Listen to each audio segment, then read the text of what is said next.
Hey, everybody, it's Ryan. Thanks for downloading today's show. And just a reminder, as always, Wake Up War Chant is brought to you by our friends at For the Table, Madison Social, Central and Township, in the heart of College Town.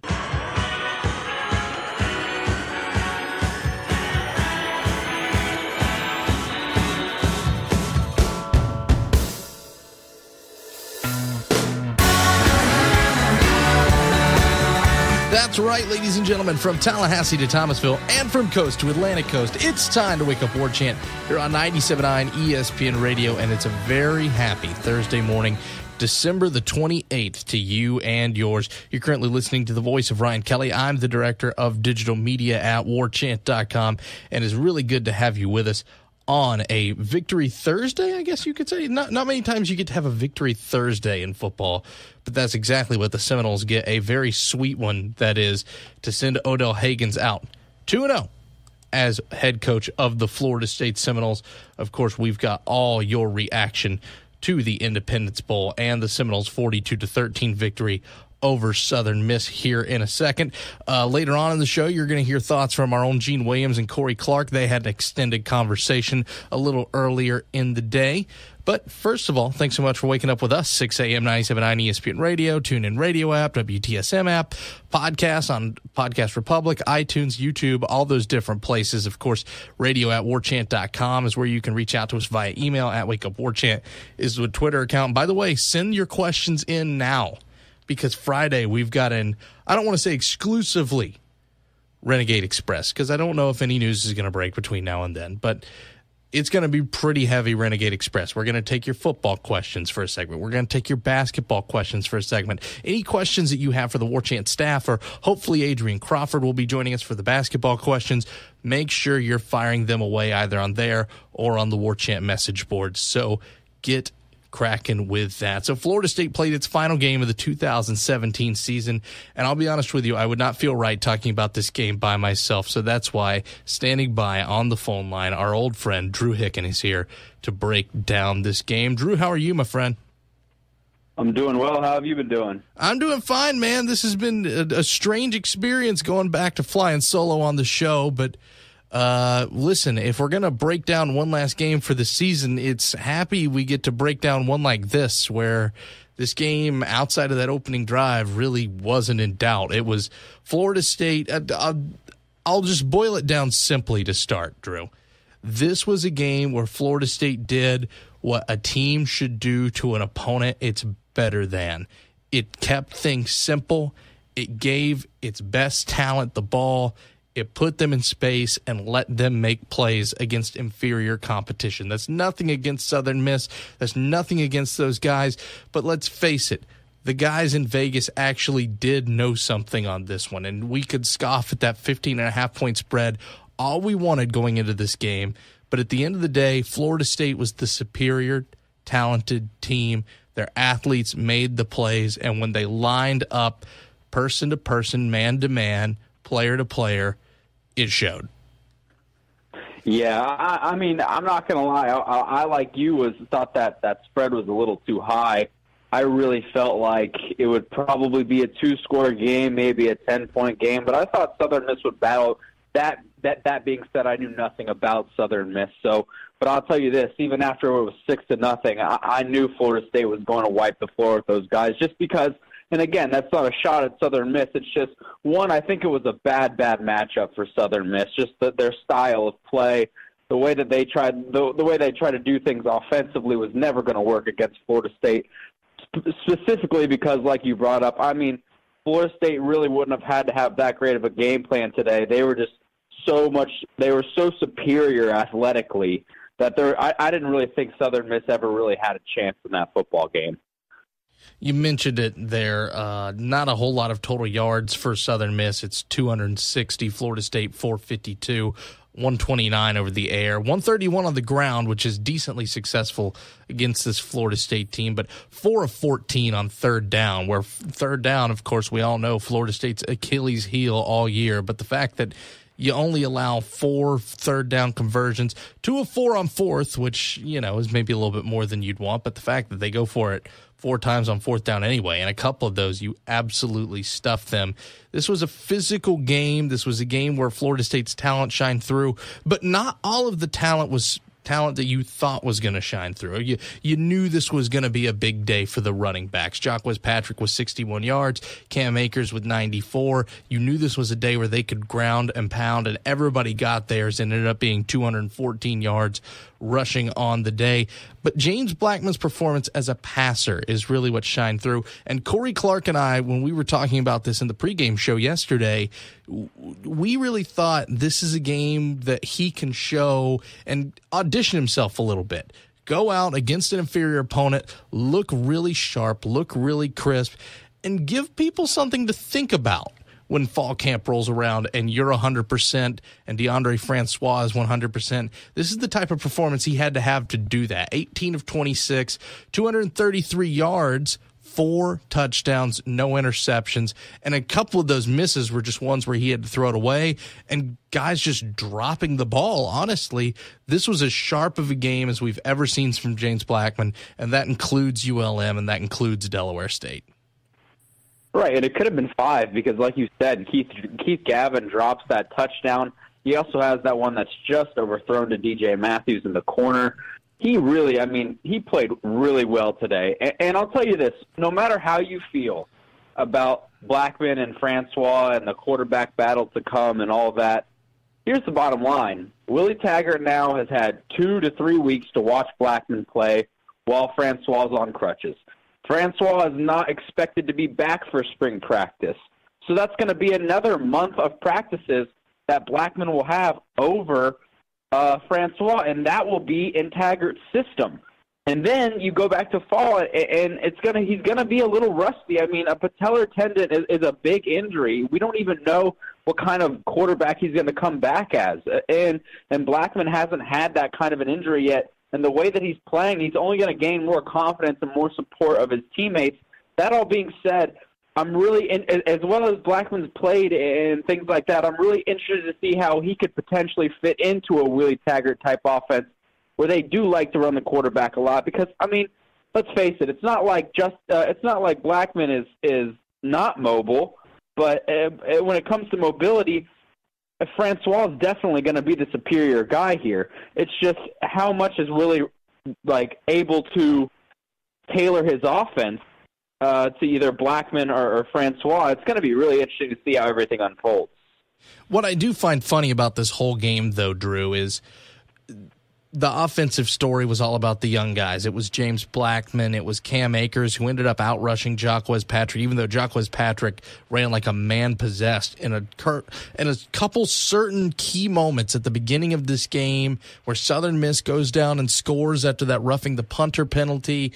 The game is still somewhat in doubt for the first 10 to 15 minutes, the first quarter of this game. He makes a couple big, impactful runs, but overall, it's Cam Akers who gets the stat sheet. It's James Blackman who ends up winning offensive MVP in this game.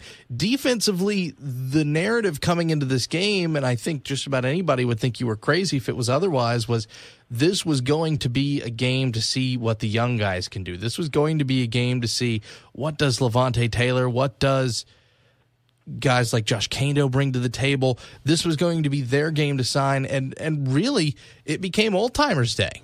There were a lot of big plays made by guys who've been around this program for a bit. Nate Andrews ends up being the defensive MVP of this game. He ends up with 6 tackles, 5 of them are solo, a big pass breakup early in the game. A.J. Westbrook with 6 tackles, and the oft-maligned Tavares McFadden, 2 breakups, 3 tackles, 2 of them solo on the day. It was interesting to see throughout this entire season where you feel like you maybe could have gotten more production out of some of your older guys, and even some of those older guys leave before this bowl game. It's the guys who stay behind who make some impactful plays. And heck, I didn't even talk about Derek Nottie, who looked really, really good up the middle today. Right, and you said it. It was good to see some of those guys be able to make the plays that many of us felt like were going to be made during this regular season. It really does make you wonder how much of a weight this whole Jimbo Fisher thing really did weigh on a lot of these guys when it was happening, and the reports of Jimbo possibly being interested in A&M 2 months ago. I wonder how much of that really all did play a part into this season and how things went. Obviously, we'll never know. It'll all be speculation. But it was good to, like you said, it was good to see, and especially guys like we found out today that Christmas will be coming back. We're still waiting on Auden Tate. He had a big, big day, and I got to say, I mean, the guy's NFL ready. If he wants to go, I think it wouldn't be necessarily a bad move for him. I just think that his draft stock could potentially explode with a really good year next year. I really, really like him. And Cam Akers, you already brought him up.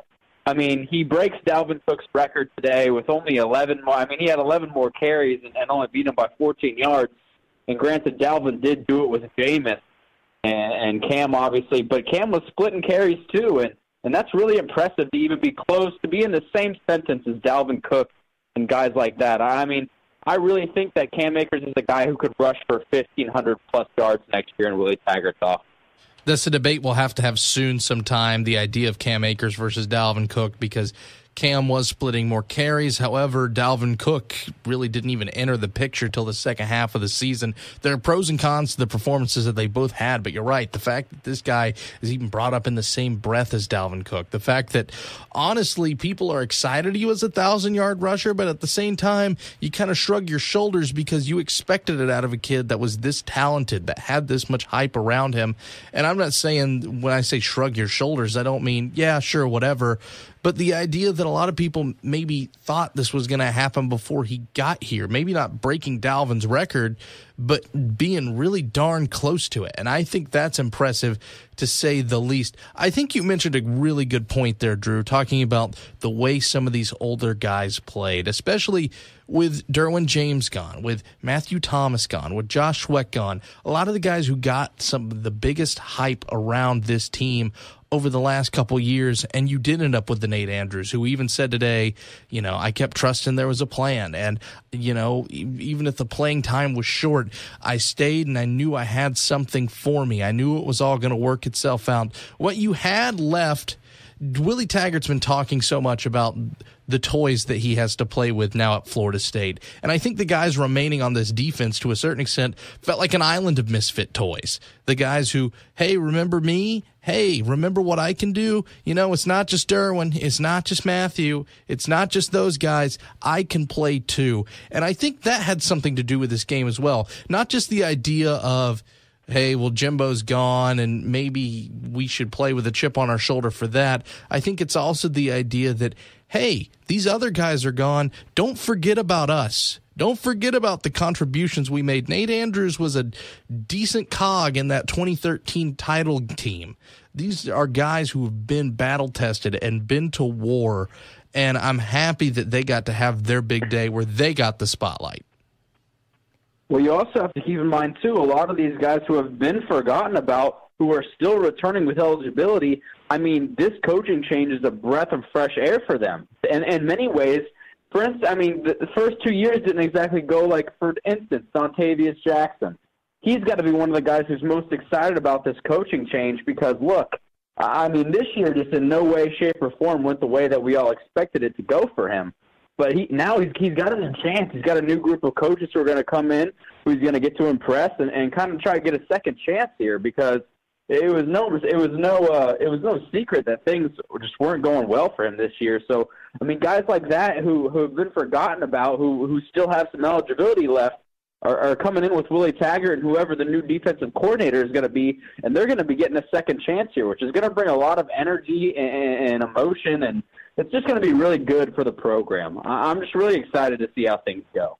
I'm sure Corey's going to bring this up in the conversation with Gene that's going to get played after we talk, but Corey wrote a column yesterday that I think really kind of nails home what all this is about, and it's the idea that as soon as everybody took the stage and guys were hugging each other and they were excited for each other, and you saw it in the post-game press conference where Odell Haggins walks in with a ton of true freshmen who'd never talked to the media before, and they were very honest and they bore their soul just like Odell has been doing since he's taken this job.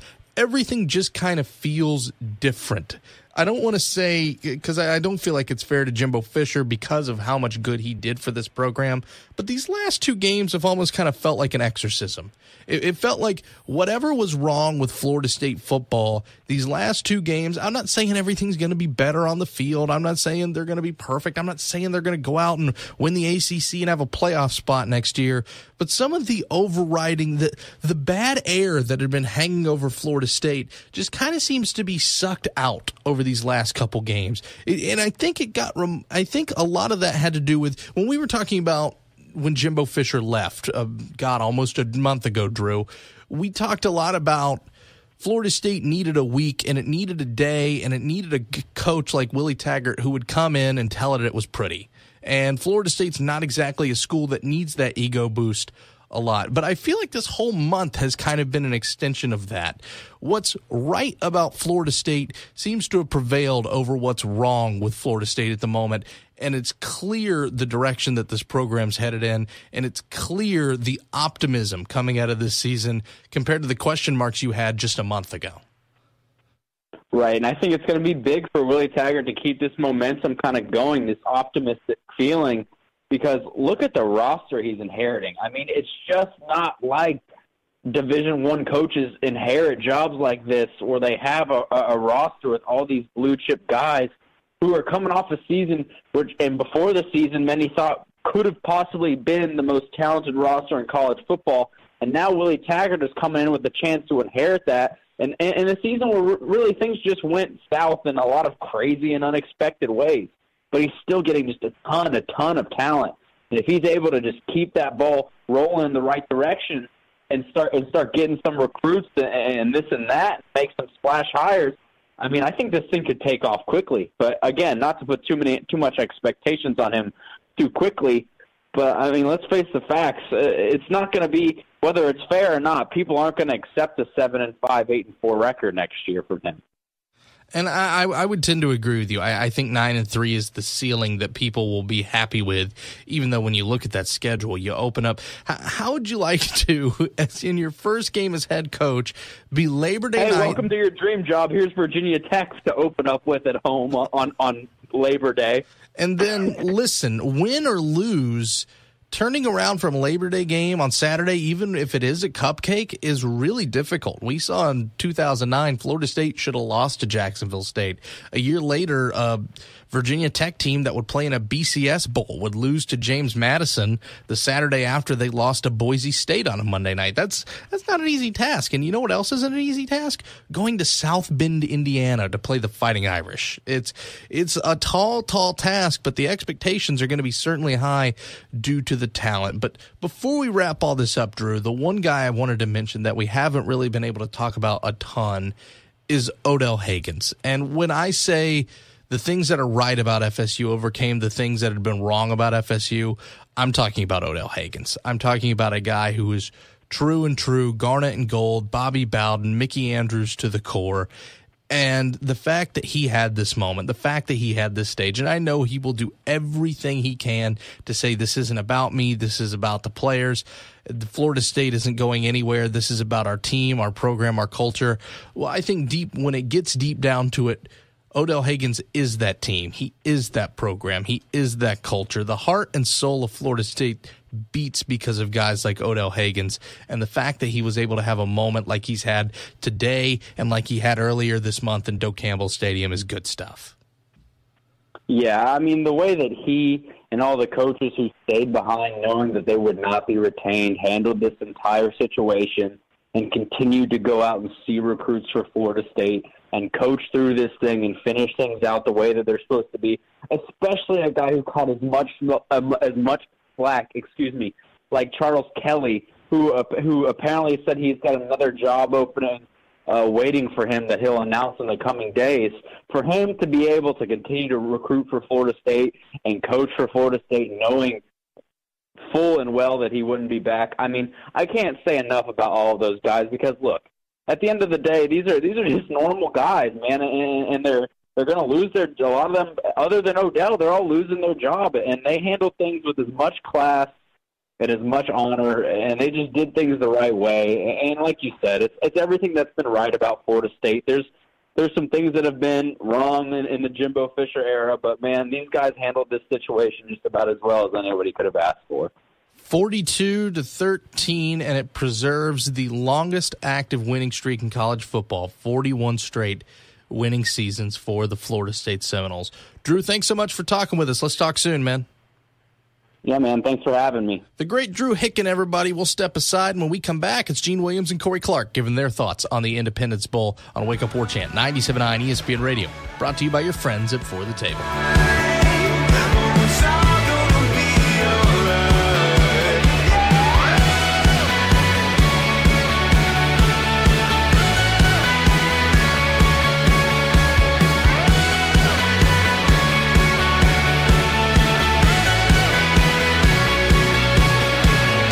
All aboard the Taggart train! I'm really excited about FSU football and the Willie Taggart era. Did you hear there's also a new era happening at warchant.com? Did Warchant get a new coach? No, but they did get a star player. Corey Clark is joining the team. Between Gene Williams, Ira Scheffel, and Corey, that's nearly 50 years of experience covering the Seminoles. Glad I finally took advantage of that 30-day free trial offer and subscribed. And now we get the added bonus of reading Corey Clark's insight into the Noles. Warchant.com, your ultimate Seminole sports source.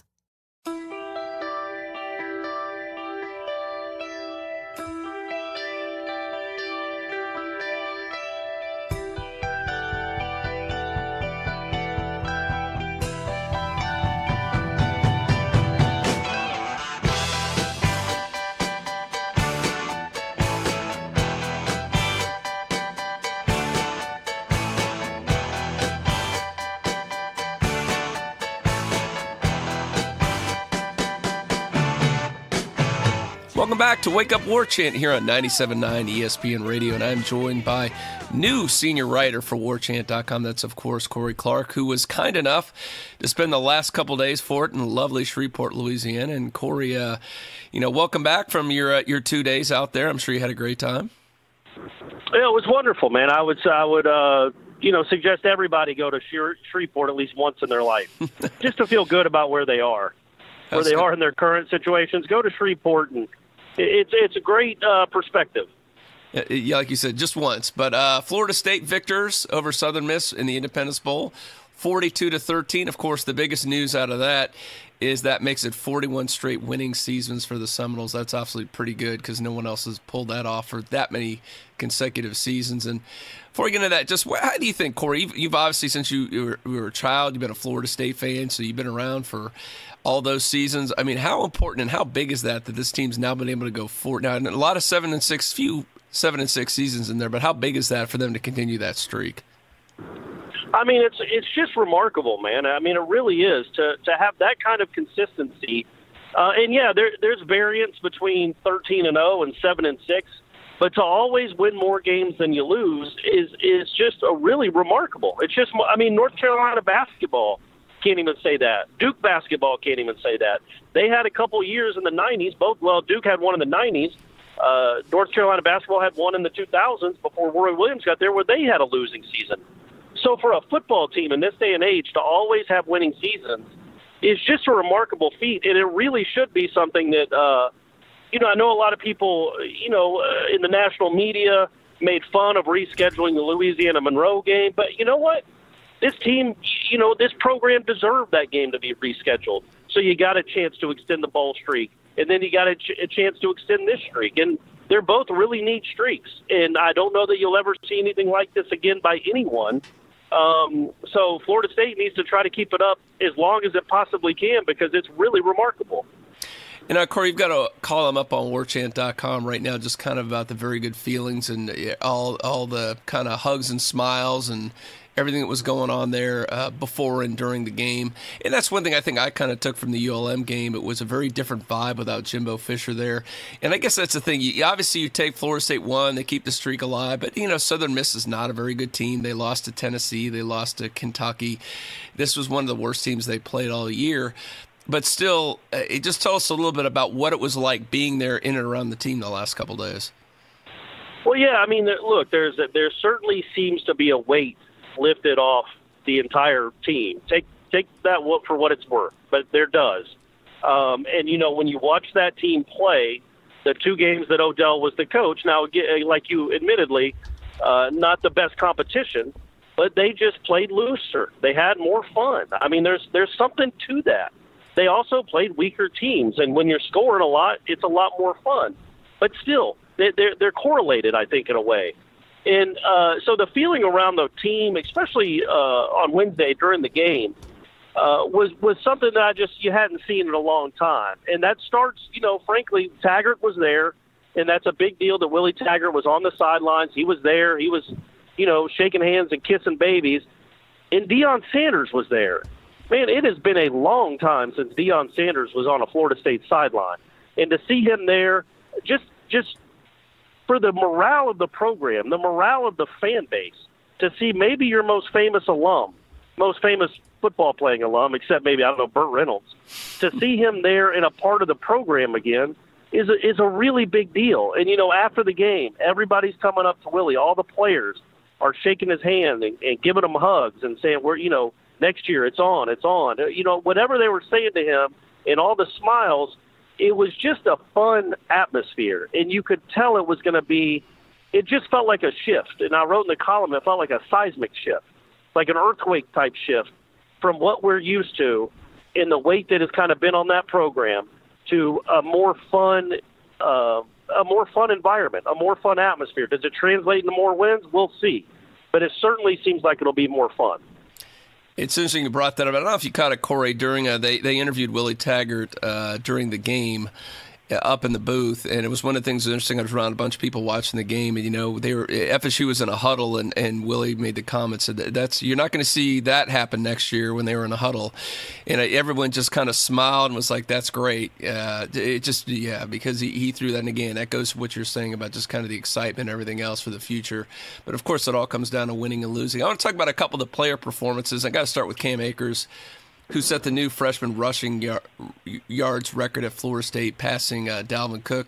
Ended up with 1,024 yards on the season. That's really getting about half the carries, splitting them with Jacques Patrick all season. So let's talk about that young man's performance and how exciting all FSU fans should be about him in the future.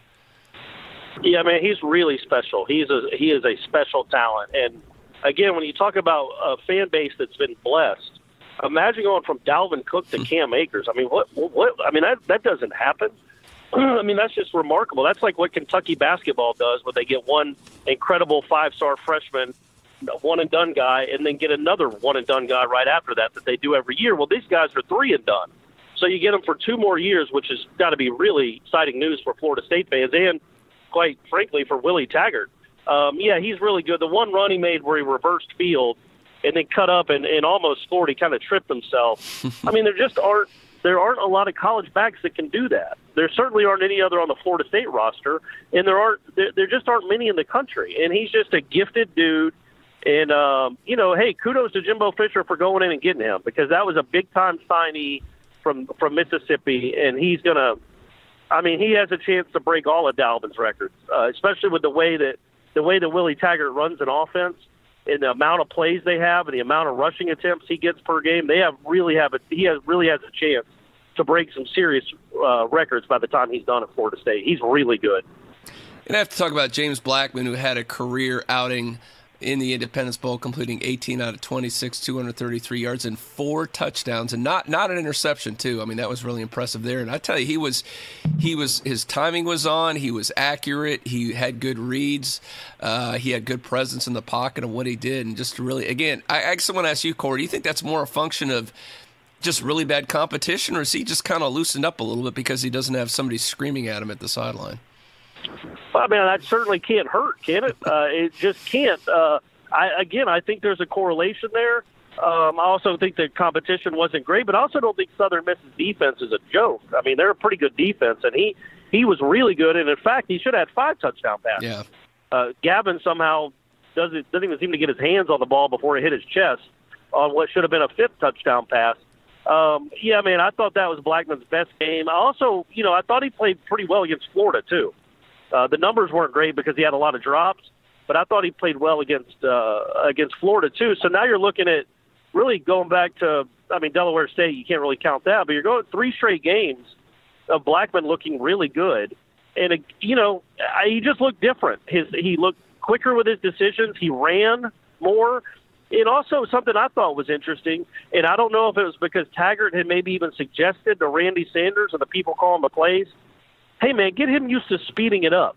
Because there were many times where he was looking to the sideline, telling them to hurry with the play call. Like he wanted to get it quicker, and I'm sure you noticed it, but it did seem like they were snapping the ball a lot with 18, 19, 20 still on the play clock as opposed to 2. And they did that a lot in that game, and I think that's what Blackman liked. I think he ran well, which can be an element to his game that we just did not see. We haven't seen really from a Florida State quarterback since, honestly, EJ a couple times and Ponder. To have him run is a big deal, and I just thought he looked completely in control, completely at ease, made some great throws, let his guys go up and get it, and Auden Tate is a really good college wide receiver, and that helps a lot too. I guess the thing I'm curious about, like you said, you're absolutely right. He seems like he's played a lot better, a lot looser, more comfortable with the offense the last couple games. But everybody seems to want to pencil in DeAndre Francois to run Willie Taggart's Gulf Coast offense. Do you think that's a little premature? Do you think Blackman can run this? Oh, I sure do. I still think I would think Francois is the odds-on guy, but, man, the way the players talk about Blackman, and Auden Tate talked about him again after the game, about just what a different kind of guy he is and what a good leader he is. That's not a word you hear a lot thrown around with number 12. But with Blackman in there, I think there's something to be said for that because Taggart knows the quarterback position is a different one. You can't just be a guy that's kind of individual and out for yourself. You have to be a good teammate. And Blackman certainly is that. Blackman seems to have a competitive spirit. He gets really excited when they score touchdowns, not just when he does, but when they do. And I think there's something to that. I think he has a chance. I thought he was really good today. He was really impressive. And the one thing that I hadn't seen from him, number one, he was on time with most of his throws. And it was a really windy. I don't know how much you could tell on TV, but it was really windy, especially going in the one direction. But he was on time with his throws, even if they didn't get there because the wind knocked him down. He made the right decisions. And he also ran the ball and avoided pressure and got out and made plays with his feet a little bit. So with that regard, I think he can be a real nice fit for Taggart's offense. He's not as mobile as Francois, but he's not a slowpoke either. And so, yeah, I think that's certainly an open QB competition come the spring and fall. I think I want to touch on offense before we go over to defense, Corey, is just looking at Auden Tate. And I don't know if we've seen too many reps this season with a healthy Auden Tate. Man, it just, when you see him and make some of those plays and the body control, he looks like he's made for the NFL. And I guess that's the big question going forward. I know you and I got to talk to him a little bit after the game. Obviously, he wasn't very forthcoming about what his future plans are. But, I mean, what's your take on this? This guy's obviously prepared. Does he need another year to give him more film with a more polished quarterback, whoever that's going to be, or do you think he's ready to go? Well, it just depends on how much money he wants to make out of the gate is my honest assessment. Like, look, he'll get paid more next year as a second or third round pick than he would coming back to Florida State. So it's easy for me to say, hey, man, turn that guaranteed 3 years, $4 million contract, whatever a third-round pick would get, to come back to Florida State. That said, man, I think if he was healthy, he could have a monster year in this system. And I think he could play himself into a first-round pick. I don't know that anybody thinks of Auden Tate right now as a first-round talent. But I think he is a first-round talent. He just hasn't proven it yet. So does he have enough, like you said, does he have enough on film for a team in the late 20s to take a chance on him? I don't know that he does. I think he could come back and prove to a lot of people just how good he is. That being said, yeah, man, he's ready for the NFL. I mean, you're right. He has what makes him stand out, and this is going to sound like a shot against Keith Gavin, and I guess it is, but watching him go up for a ball and then watch Keith Gavin go up for a ball. They're similar size. Tate's bigger and taller, but they're both similar strength, but Tate goes up and just snatches the ball. He has a gift for going and catching the football. And I think when you see that juxtaposed with other receivers, you realize how NFL ready he is. But that body, that maneuverability, those ball skills will really translate well to the next level. It's just a matter of, if he wants to take maybe a discount and go a year earlier, if he wants to come back, for one more year, risk injury, obviously, but come back for one more year and play under Willie Taggart. And I guess that's a lot about when the NFL advisory board comes back and gives him that thing, like you said. If he ends up coming back as a third round, I think, like you said, it's easy to say just turn down that money. But man, you're right. With the system, he's gonna get a lot more opportunities. He's going to get better play at quarterback, regardless of who that is. He could put up some monster numbers next year and make himself a first rounder. So we'll see how that plays out. And just real quick, Ryan Izzo with 6 catches. I'm pretty sure that's a high for him this season. It seemed like, especially the second half of the season, he's kind of been the forgotten man. So good outing for Mr. Izzo as well. Well, and not only that, but yeah, he was good, and he's good, man. He's a good tight end. He didn't get featured a lot this year because for a variety of reasons, but he's an NFL tight end.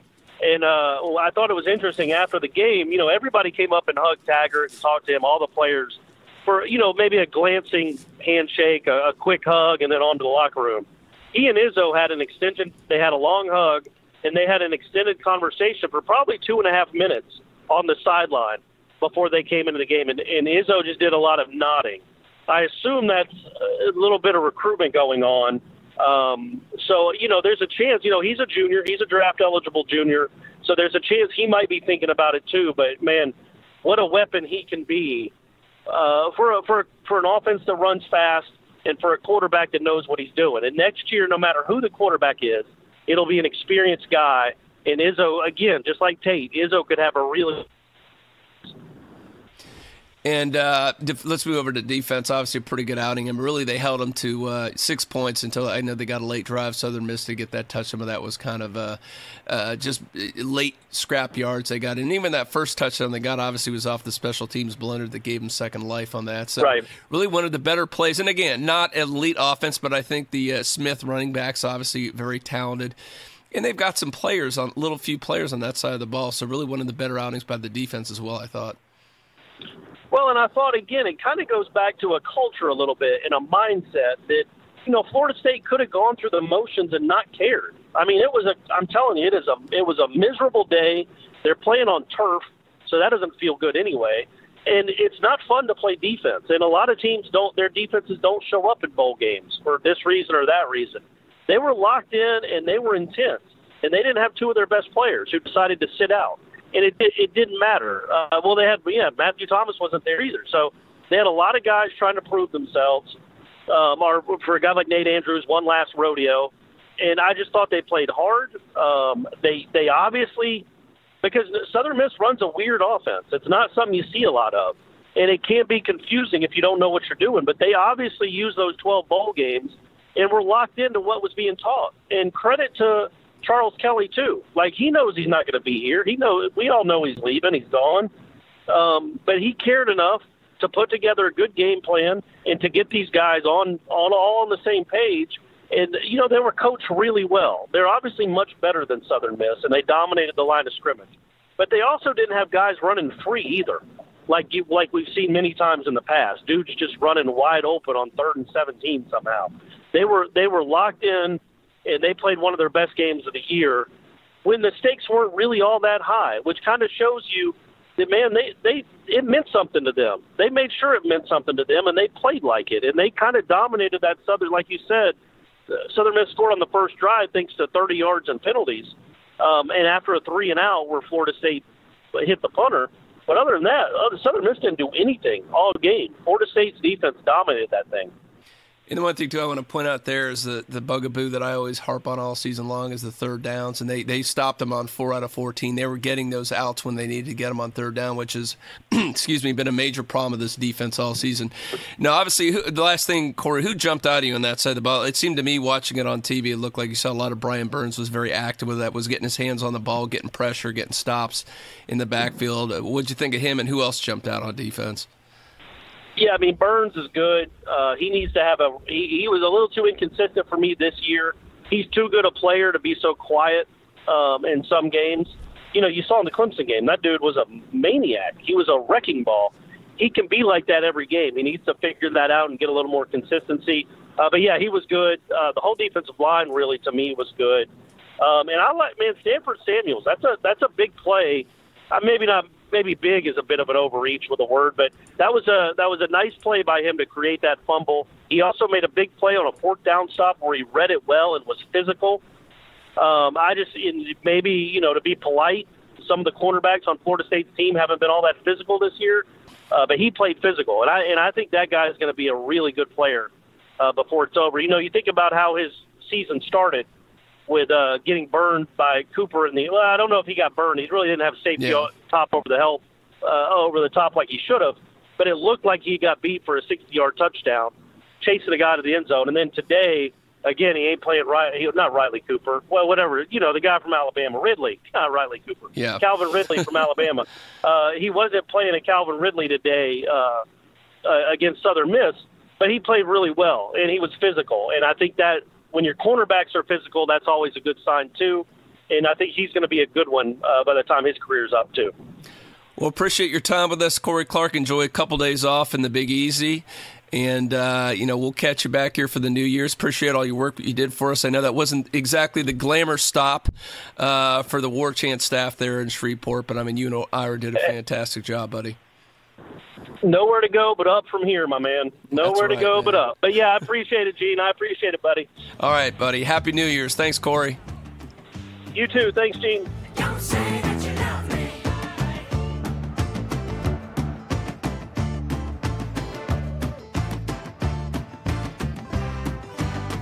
Just tell me that you want me.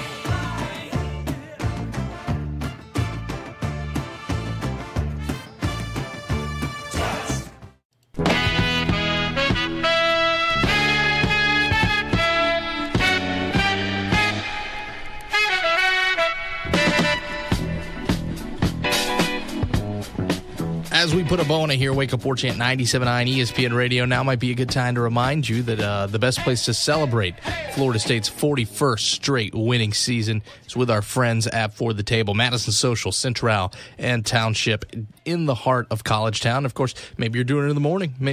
Maybe you don't need a beverage other than milk or coffee and a donut. Well, that's where our friends at Soto Baking Company over in Midtown come in as well. But if it is the beverage of the alcoholic variety you're looking for, 4 to 7, that's over with our friends in College Town, Madison Social, Central, and Township. That's when you'll find the best happy hour in the capital city, right there in the shadow of Doak Campbell Stadium. 3 different restaurants, 3 different experiences, one great deal. It's hard to put a value on 41 straight winning seasons. First of all, it's just hard to comprehend that just because, and listen, I know this is not an original thought by any stretch of the imagination, but sports are cyclical. Look at the way this state has gone throughout these last 30 years. An 80s that was dominated early on by Miami, a Florida State team that ends up on the rise by the end of the 80s and 90s, dominated by Florida State, and even Florida to a certain extent, of course, winning that 96 title and being a thorn in Florida State's side to an extent. The 2000s early on dominated by Miami, later dominated by Florida, and Florida State goes through the last decade.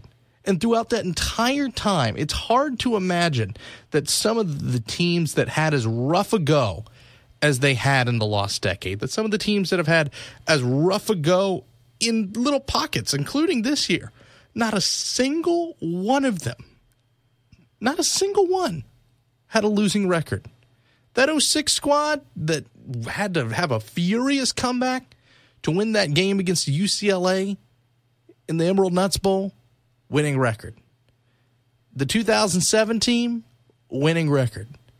And now this team, through all the struggles, through losing a head coach, through losing a quarterback, through heartbreaking loss, we're able to stand tall and deliver this win for this program and this university. And for a guy like Odell Haggins, that's good stuff. We're going to take off, folks. That'll do it for us. Thanks to Corey and Gene for talking with us. Thanks to Drew for joining the show. Always good to hear from our friend, Mr. Drew Hicken. Thanks to you guys for listening. Gullick and Wingo's up next. We'll talk to you tomorrow on 97.9 ESPN Radio.